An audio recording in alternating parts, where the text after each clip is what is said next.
శ్రీక్షేత్రంలో శ్రీ లక్ష్మీ నరసింహస్వామి జయంతి వేడుకలు వైభవంగా నిర్వహించారు. సంగారెడ్డి పట్టణం 2వ వార్డులోని శ్రీ లక్ష్మీ నరసింహస్వామి దేవాలయంలో శ్రీ లక్ష్మీ నరసింహస్వామి జయంతి పురస్కరించుకొని ఆలయ కమిటీ నిర్వహణలో కౌన్సిలర్ నాయకోటి రమేష్ ఆధ్వర్యంలో శ్రీ శ్రీ శ్రీ మాధవానంద సరస్వతి స్వామి పర్యవేక్షణలో స్వామివారికి 108 కలశాల మామిడి పళ్ళ రసంతో అభిషేకం అనంతరం శ్రీ లక్ష్మీ నరసింహస్వామి కళ్యాణ మహోత్సవం అంగరంగ వైభవంగా నిర్వహించారు. కార్యక్రమంలో స్థానిక కాలనీవాసులు, భక్తులు, మహిళలు అధిక సంఖ్యలో పాల్గొన్నారు. కార్యక్రమం అనంతరం భక్తులకు అన్నప్రసాద కార్యక్రమం ఏర్పాటు చేశారు.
ओम श्री हव्यामरुदश्यते नामो हितुम्भिनाम्ने भागोषिभ्यः सतेन सत्यं तथैव लिङ्गमपदेन करेण रक्तवन्येन सुखं यातनं विष्मन् स्वामी करेण वरदाभयहस्तमुद्रां लक्ष्मीकुसुम्भमदेहि परावन्नो लक्ष्मीं श्रीरसमुद्रराजन्मया श्रीरङ्गदामेश्वरी दासीभूतसमस्तदेवताज्ञमनिर्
प्रत्याहार धारण धारणा ध्यान समाज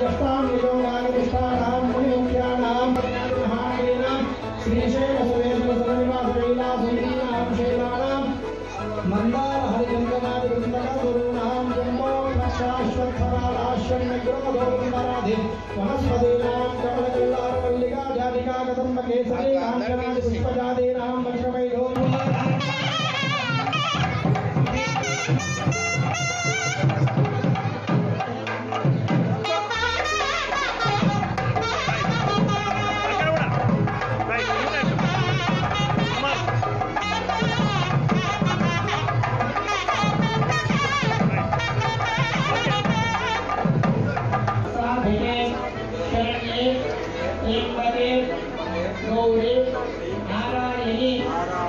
नमोस्तुते पुष्पादि पुष्पं नैवेद्यामि पुष्पादि धूपं नैवेद्यामि पुष्पादि दीपं नैवेद्यामि ओम अमृत पुष्पादि मूलोपहार नैवेद्यं नैवेद्यामि पुष्पादि तांबूल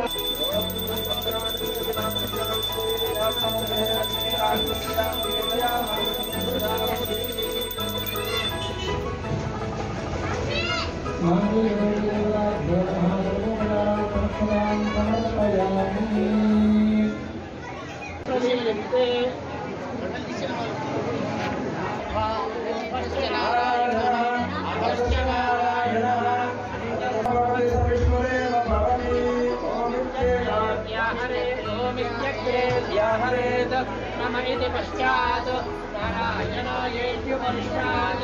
ओम ज्ञानाक्षरं नम इति अक्षरे नारायण वेदा प्रत्यगानं ब्रह्मपुरुषं प्रणवस्वरूपम् अकार उकार मकार इति अनेकधातम भरतदेशदोमिते यमुक्त्वा ऋष्यते योगे जन्मसिदन्नरं पुण्डरीकं विज्ञानघनो तस्मात् तदिदावन्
స్వామి ఇల్లు బాగా జ్ఞాపకం.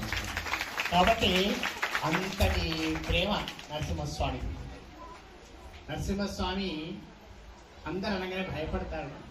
ఉగ్రం వీరం మహావిష్ణుం జ్వలంతం సర్వతోముఖం నృసింహం భీషణం భద్రం మృత్యోర్మృత్యు నమామ్యహం అంటారు.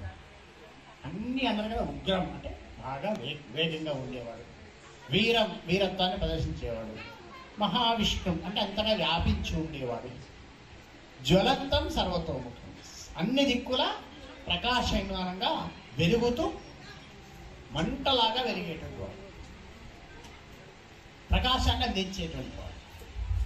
నృసింహం సింహాకారము మనిషి ఆకారము రెండు కాంబినేషన్గా ఉన్నటువంటి ఆకారం.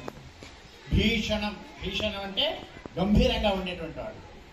ఇగో ఇక్కడ దాకా పర్వాలేదండి. భద్రం ఇంతటి వాడు కూడా భద్రం. భద్రం అంటే శుభమును ఇచ్చువాడు అని అర్థం. అంత భీకరంగా ఉన్న దాని పర్యవసానం ద రిజల్ట్ ఏమిటి? శుభం. దాని యొక్క మనకు అనుభవం ఏమిటి? శుభం. ఎందుకు? ఆయన ఎటువంటి వాడు? మృత్యోహ మృత్యువు. మృత్యువునకే మృత్యు అటువంటి అయినటువంటి నరసింహస్వామికి నమస్కారం అంటామండి మనం మంత్రం అది. అటువంటి భీషణమైనటువంటి నృసింహస్వామి ప్రహ్లాదునికి మాత్రం ఎంత కనపడ్డాడు? వెరీ పీస్ అంతే. ఆయనకి పీస్ ఆఫ్ పీస్ కూడా లేకుండా లేడు ఆయన. ఒక చిన్న ముక్కలో కూడా, చిన్న అణువులో కూడా నరసింహస్వామి కనపడ్డాడు. అంతటా కూడా ప్రశాంతంగానే కనపడ్డాడు. అంటే ఎక్కడుంది? ఎవడిలోనైతే లోపం ఉందో, ఎవడిలోనైతే తప్పు చేసినటువంటి వ్యవహారం ఉందో వాడికి భీషణం. ఎవడైతే గొప్ప భక్తుడో వాడికి భద్రం. వాడికి భీషణం, వీడికి భద్రం. కాబట్టి మన నరసింహస్వామి దగ్గర ఎట్లా ఉండాలి? పొలైట్గా ఉండాలి. ప్రశాంతంగా గడపడానంటే పొలైట్గా ఉండాలి. మనిషి ఎలా ఉండాలి? బాగా ఆలోచన చేసుకో. మనిషి అనేటువంటి ఎలా ఉండాలి? ఎలా ఉండాలంటే ఏం చెప్తారు? నాలాంటి పుట్ట సరిపోతాడు రమేష్. ఎందుకంటే ఆయన పేరే రమేష్. రమేష్ అంటే ఏం తెలుసా? తెలవదా? ఇందిరాలోక మాతామ రమామ గణదేవత అని పేరు. ఎవరికి? లక్ష్మీదేవికి. లక్ష్మీదేవికి భర్త. అందుకని చెప్పి లక్ష్మీదేవికి భర్త అంటే అందరికి ఇష్టమే కదా? కాదా చెప్పండి ఒక్కసారి. లక్ష్మీదేవి భర్త మన ఇంటికి వచ్చింది అనుకో, లక్ష్మి అంతా వచ్చినట్టే కదా.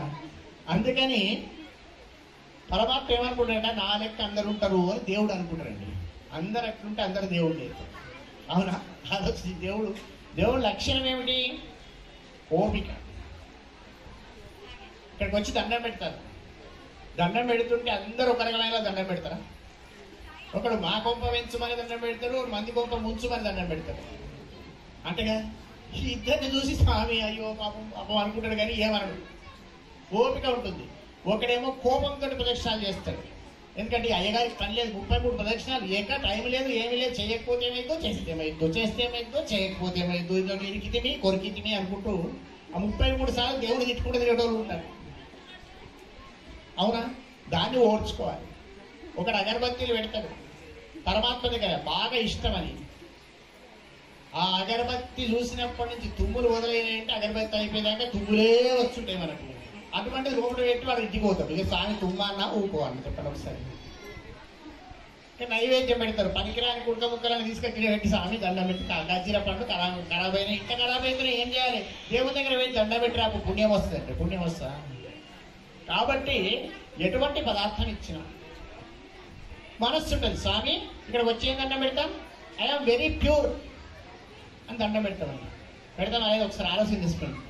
నాకేం తెలియదు స్వామి, ఆవాహనం నజానాని, నజానామి విసర్జనం, పూజాంచైవ నజానామి. స్వామి నిన్ను ఎట్లా విలువాలని నాకు తెలియదు, నిన్ను ఎట్లా పొమ్మనానో తెలియదు, నీకు ఎట్లా పూజ చేయాలో తెలియదు. మరి ఏం తెలుసురా అంటే అవన్నీ నీకు తెలుసు కనుక అవన్నీ నువ్వే చేసుకొని కోరికలేవో అని అడిగినా ఇచ్చిపో అంటావన్నీ దేవుడిని. దేవుడిని అడిగే ప్రశ్న దేవుడిని చెప్పేది నీకు తెలుసు కదా, నువ్వు చేసుకో అంటే. దేవుడు అటువంటి వాళ్ళు కూడా మనం వచ్చి దండం పెడతాం. నిజంగా ప్రపంచంలో ఇన్నోసెంట్ అనేవాడు ఎవడని ఉన్నాడా? వానికి ఏదైనా చిన్న ప్రైజ్ ఇద్దామని కనుక మనం ఎదిగితే నాకు ఒక్కడే దొరుకుతుంది ఇన్నోసెంట్ ప్రపంచం. God is very innocent. భగవంతుడు తప్ప ఇన్నోసెంట్ అయిన వాడు ఎవడు లేడండి. ఎందుకంటే మనం ఎన్ని అబద్ధాలు చెప్తున్నా నమ్ముతాడండి. నేను ఫ్రెష్గా ఉన్నా స్వామి, నువ్వు ఫ్రెష్గా ఉన్నావా, ఎట్లున్నావో ఆయనకు తెలిసినా కూడా నవ్వుతాడు. అవునా? నువ్వు ఫ్రెష్ లేకున్నా ఫ్రెష్, నువ్వు ఫ్రెష్ ఉన్నోడు చెప్పినా నమ్ముతాడు. స్వామి మా ఇంట్లో ఏమి లేవు, మీ ఇంట్లో ఎన్ని ఉన్నాయో, బీరువాలలో ఏమున్నాయో అన్నీ తెలుసు, బ్యాంకులు ఏమున్నాయో తెలుసు, ప్రామిసర్ నెట్లు ఏమున్నాయో